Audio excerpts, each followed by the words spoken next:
हनी ट्रॅपचं प्रकरण हे फडणवीसांनी फेटाळलेलं आहे। नाशिकचा हॉटेल मालक हा काँग्रेसचा स्थानिक अध्यक्ष आहे असं फडणवीस म्हणाले। नाशिकमधला हॉटेल मालक भाजपमध्ये गेला होता असं नाना पटोले यांनी उत्तर दिलंय।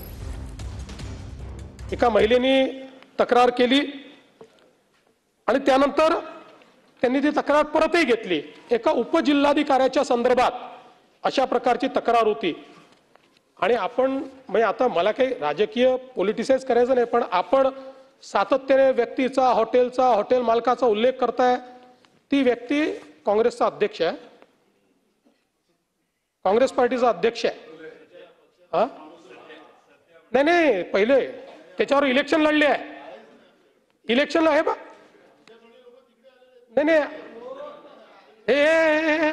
हे पंजाब त्या सरकारमध्ये काँग्रेसचेच खूप लोक सत्तेमध्ये आलेले आहेत। एकाला विकत घेऊन काय प्रलोभन देऊन हे लोकांनी घेऊन गेलेले आहेत। त्यामुळे आता हे सगळे लोक आहेत, उद्या यांनी बदमाशी केली तर तो जुना बोर्ड दाखवणार आहे की देवेंद्र फडणवीस।